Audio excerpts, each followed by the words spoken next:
जब एक जर्नलिस्ट ने हमारे फाइनेंस मिनिस्टर निर्मला सीतारमण से क्वेश्चन किया कि मिडिल क्लास के लिए बजट में क्या है, तो आप उनका रिएक्शन देखो क्या था। मैं एक शो करके आया हूं, उसमें लोग पूछ रहे थे कि मिडिल क्लास के लिए बजट में क्या है,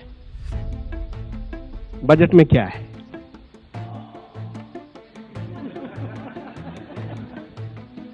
क्वेश्चन को कंप्लीटली इग्नोर कर दिया। ये मोमेंट परफेक्टली शो करता है कि इंडिया के मिडिल क्लास की इंडिया में क्या इज्जत है। और आज हम बात करेंगे कि ये बजट मिडिल क्लास के लिए एक बड़ा धोखा क्यों है। और रुको, अगर आपको लगता है कि ये सिर्फ बीजेपी की गलती है तो वीडियो एंड तक देखना, कांग्रेस भी कोई दूध की धुली नहीं है यहाँ पर। तो ये पैटर्न नया नहीं है दोस्तों। 2012 में जब कांग्रेस के होम मिनिस्टर पी चिदम्बरम थे, उन्होंने भी मिडिल क्लास को कुछ ऐसा ही बोला था। उन्होंने कहा था कि अगर हम 15 रुपए पानी के और 20 रुपए आइसक्रीम के पे कर सकते हैं तो हम 1 रुपए के चावल के ऊपर क्यों रो रहे हैं। The point of view of the middle class that most people belong to, there are many other sections. Yes, food inflation is high. Sometimes, and I've written about this once, we are prepared to pay 15 rupees for a bottle of water, but we will not bear 1 rupee increase in the price of a kilo of rice or a kilo of wheat. We are prepared to pay 20 rupees for an ice cream cone, but won't pay 1 rupee more for a kilo of wheat or kilo of rice. मतलब उनके logic के हिसाब से अगर middle class कभी पानी या ice cream afford भी कर सकता है तो उनकी महंगाई पर बोलने का उन्हें कोई हक नहीं है। बीजेपी ने तब इस स्टेटमेंट को इनसेंसिटिव और हेट स्टेटमेंट बोला था। और ये 1 रुपए के लिए उन्होंने 2 रुपए का स्टेटमेंट ये तब दिया था जब इन्फ्लेशन 10% से भी ज्यादा था इंडिया में, जो कि अराउंड 4 to 6% रहना चाहिए फॉर अ हेल्दी इकोनॉमी। और अब बीजेपी की फाइनेंस मिनिस्टर का सेम रिएक्शन देखो, सेम एटीट्यूड, बस डिफरेंट पार्टी।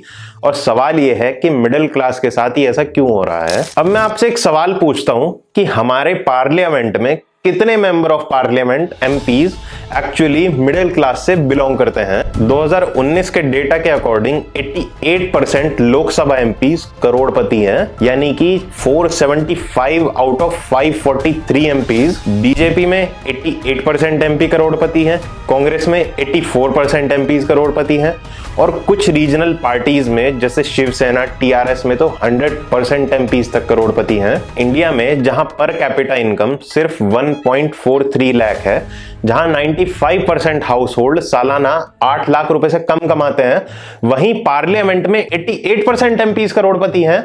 और आप बताओ, जो इंसान प्राइवेट जेट्स या लग्जरी कार्स में घूमता है, क्या उसे समझ आएगा कि जब दूध पर 2 रुपए महंगे होते हैं तो मिडिल क्लास का बजट कैसे हिलता है? नहीं समझ आएगा, क्योंकि दोनों पार्टीज के लिए मिडिल क्लास प्रायोरिटी नहीं, सिर्फ एक वोट बैंक है। चलो अब देखते हैं बजट ने मिडिल क्लास के लिए क्या क्या किया। सबसे पहला है टैक्स रिलीफ का ड्रामा।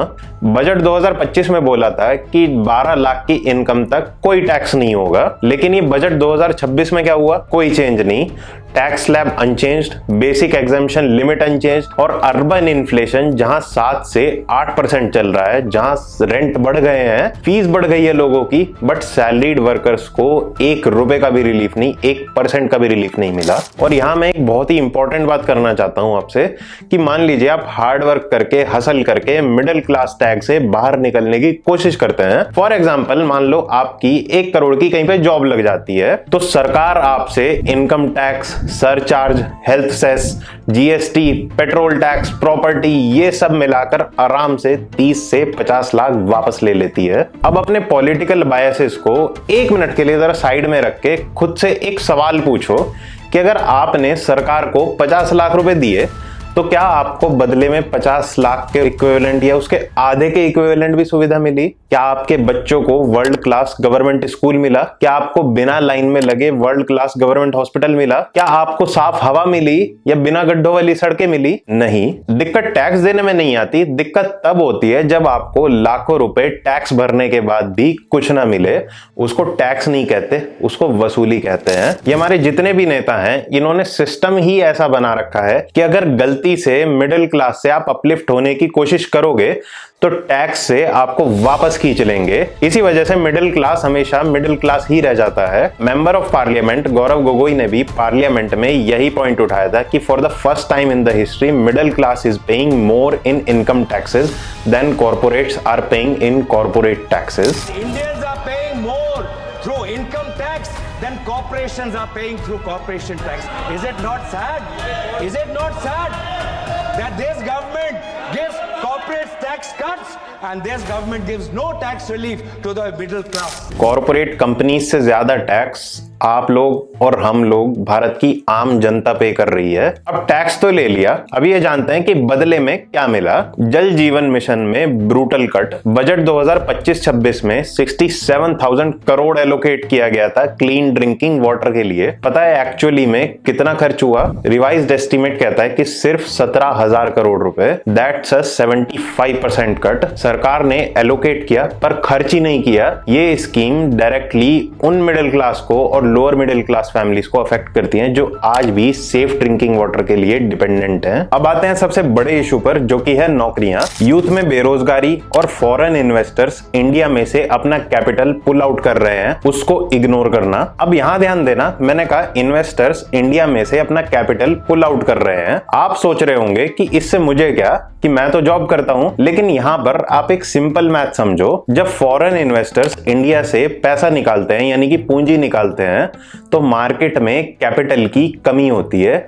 जब कंपनीज के पास कैपिटल ही नहीं होता तो एक्सपैंड ही नहीं कर पाती, मतलब नई फैक्ट्रीज नहीं लगती, नए ऑफिसेज नहीं खुलते, और जब एक्सपेंशन ही नहीं होता तो नई जॉब्स क्रिएट नहीं होती। ये एक चेन रिएक्शन की तरह है बिल्कुल। सरकार स्किल इंडिया की बात कर रही है, ट्रेनिंग देने की बात कर रही है, लेकिन अगर कंपनीज ही एक्सपैंड नहीं करेंगी इंडिया में तो वो ट्रेनिंग यूथ के किस काम की? तो ये बजट इन्वेस्टमेंट्स में डिक्लाइन को एड्रेस ही नहीं करता कहीं पे, और इसका सीधा असर आपके जॉब मार्केट पर पड़ेगा। अब इसके बाद अगर आप सोचते हो कि सैलरी से नहीं, थोड़ा पैसा स्टॉक मार्केट में इन्वेस्ट करके थोड़ा बहुत कमा लोगे, तो वहां भी आपके लिए डंडा तैयार है, सिक्योरिटी ट्रांजैक्शन टैक्स का। बजट 2026 में एफएनओ ट्रेडिंग पे एसटीटी को इन्होंने मासिवली बढ़ाया काफी। फ्यूचर्स ट्रेडिंग पे 150% इंक्रीज और ऑप्शंस ट्रेडिंग पे 50% इंक्रीज। नतीजा, बजट वाले दिन सेंसेक्स 1600 पॉइंट्स गिरा। तो अगर आप महीने के 20 ट्रेड्स भी करते हैं तो आपको हजारों रुपए एक्स्ट्रा टैक्स का देना होगा,